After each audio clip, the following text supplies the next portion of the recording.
All right, guys are ready. Great challenge this week. Number one offense in the NFL. Defense that is coming together with some names that we know and a great coaching staff. We're preparing. There was great focus out there, engagement today at practice, trying to build off and improve on the things that we looked at, in the film session, and just making sure that we're continuing to progress, continuing to show improvement in those areas, pushing each other. They're taking to it the right way, so it's an exciting day. Dave, can you talk about, with the run defense being so impressive last week, the confidence that you and how you're carrying that over into this week with such We've consistently been winning on first and second down with the run game. We've given up a couple of explosives, but this is a team that just continues to improve, to work together, to fit the runs the right way and rally to the ball and tackle. We expect them to do that again this week, take on the challenge, talk to each other, communicate, and just keep building together. And it really happens in practice. It's the communication that I see out there. I see them talking about different sets, talking about different tips and tells that they're working on, and making sure they're playing their leverages right and doing their assignments so that we can play team football. Hey, do you think Chuba's going to miss another week, or where do you think he's staying? We're going to put him out there every day, just little by little in RTP, and just see where he's at, and we'll make that decision as we go. He's chomping at the bit, as you can imagine. Especially after last week, he's fired up to get back out there. We have to do the right thing for Chuba, the right thing for the Panthers. So we'll take it day by day and see where he's at. Excited to see Rico get recognized with that award for what he did. Yeah, NFC Offensive Player of the Week, phenomenal. I'm really proud of the group. I'm proud of the offensive line. He'd be up here telling you the offensive line, and the tight ends and the receivers blocking down the field. It takes all 11. Bryce getting us to the right runs depending on the looks. It's a whole team effort, and Rico went out there and did his part, played violently like we expected him to, and I'm excited for Rico and just all the hard work that goes into it, the full group, to put that kind of performance. That's earned. You work on those things, and to make it come alive, it takes a group effort. What kind of balance is that when you've got a guy that just comes the NFC Offensive Player of the Week, and then if Chuba comes back, he could be the backup? Is there a balance you have to go by as a coach when you're handling those situations? It's a great feeling for me. I look down at the call sheet. I don't have to worry about who's in there, and Trevor has done a great job as well when he's got his opportunities to run the ball. But to know that we have two solid backs that we love, and it just allows us to just continue to play our brand of football and know that, we'll get a fresh set of legs in there that can execute. So it's a great feeling for me, and we'll figure out how to use both guys when that time comes. Did Rico express to you how much playing against his old team in the Cowboys means to him? And does that factor into any of the calculus this week? That's not a part of our language here. We take every opponent seriously. We look at all of them as championship opportunities to improve our football, to attack it. And this is going to be, I know that there's going to be, he's human. I know there's going to be emotions and all that, but we have to set those things aside. And I don't know if there's any special emotions for him last week. He played hard, and I expect him to play the same way. Jalen Coker was wearing, at least while we were out there, a scout team uniform. Yeah. What did you think of his performance today? How did he help you guys in practice? He looked good. He ran crisp routes. He looks fast. He looks like Jalen. And we want to make sure that he can put the volume of this full weekend before we make a decision on whether to bring him up this week or not. So we're trying to get extra reps here and there, some scout team reps and some full speed routes, and ramp up his volume tomorrow to see where he's at, to see if he can handle it so we can trust that he's ready to go for a full game. When you open a player's window, it's easy to make decisions to try to get them back out there, especially when there's a guy like Jalen who we relied on to make plays for us last year. But at the same time, we have to open the window and be realistic about what he can handle and let him show us what he's ready to handle. So we'll take it day to day here and make a decision. If you'd been looking for backs to break more tackles, as you mentioned, was there a particular player or two from Sunday with Rico that you kind of held up as an example for the rest of the guys? Yeah, there were several, where a defensive lineman is coming off of his block and he's got a free arm and Rico runs through the arm. It's the second level, safeties and corners showing up on the second level in the run game, and he's got his pad level down and he's covering the ball up, which is first and foremost for us. But those are just great examples of what it takes. And oftentimes when you run violently like that early on in the game, then the DBs they really have to, bring it. They really have to close in on you. That's where those extra yards kind of come in. You can set up runs and make moves to the left or right, but it all starts with running downhill, pressing the feet of the lineman, and running violently, and then that sets up the rest of it.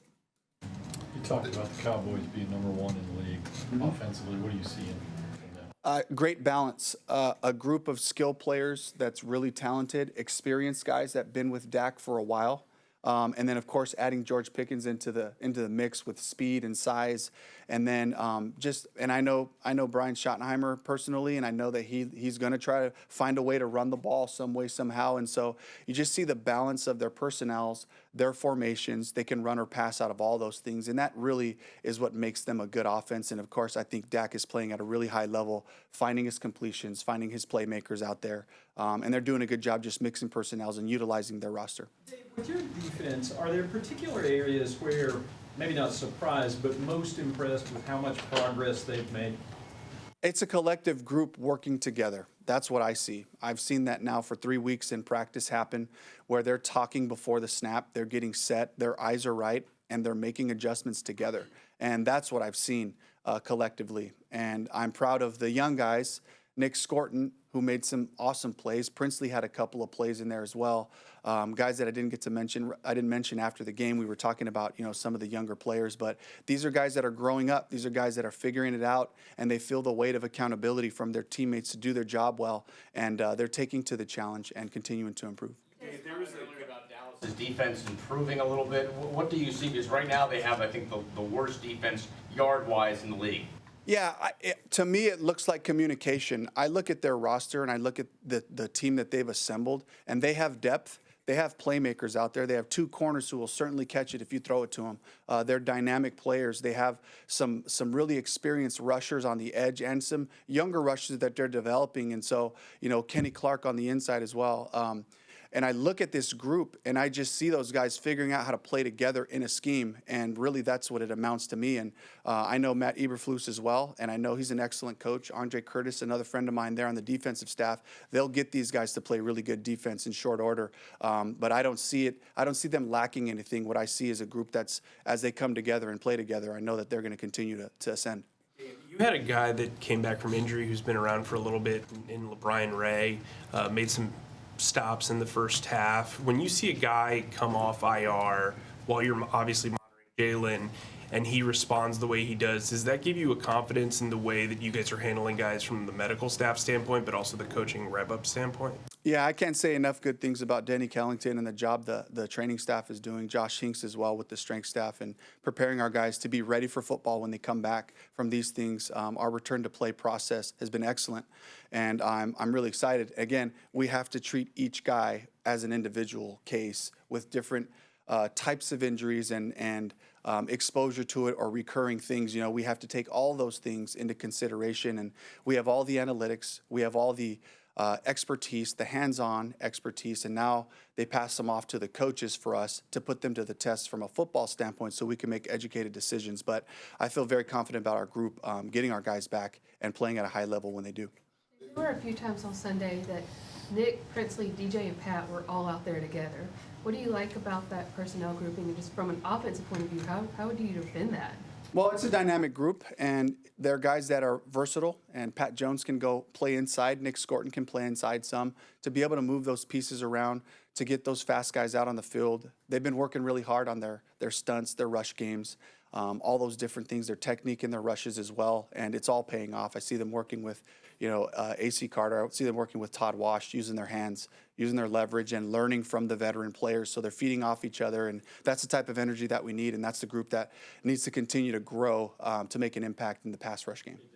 Zero talked about this last week, but continued to be a problem defending the tight end. What are you seeing that has to change defensively to shut down the opposing tight ends? Yeah, there's a couple communication issues that we have to work through, and then let's give credit where credit is due. Trey McBride is a phenomenal player. Darren Waller is a phenomenal player.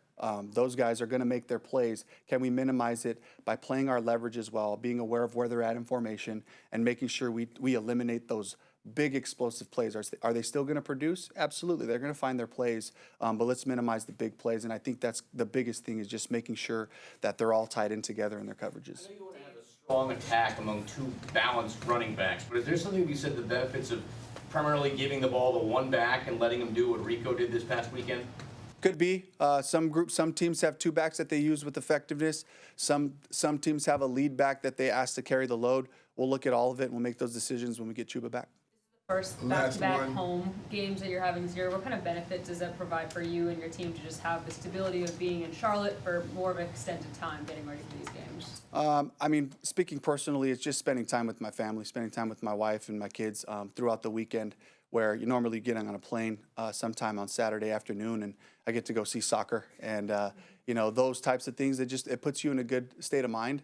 I will say the flip side, I think that on the road, in my experience, when I'm on the road, I have a window on the plane to watch a little bit more film, to look at my call sheet one more time, go up and down the halls, the aisles, talking to players, talking to coaches. And so there's a connectedness that happens to a team playing on the road. We got to be able to make sure that shows up on game day. We got to make sure we're able to do that. But we certainly love being here at home, playing in Bank of America Stadium, where we're familiar with. We do everything here. We have our meetings and our practices, and we love it here. And so we look forward to that, just having the back-to-back weeks where we can kind of, spend time with our families and really recover that way going into this long season. Yeah, thank you.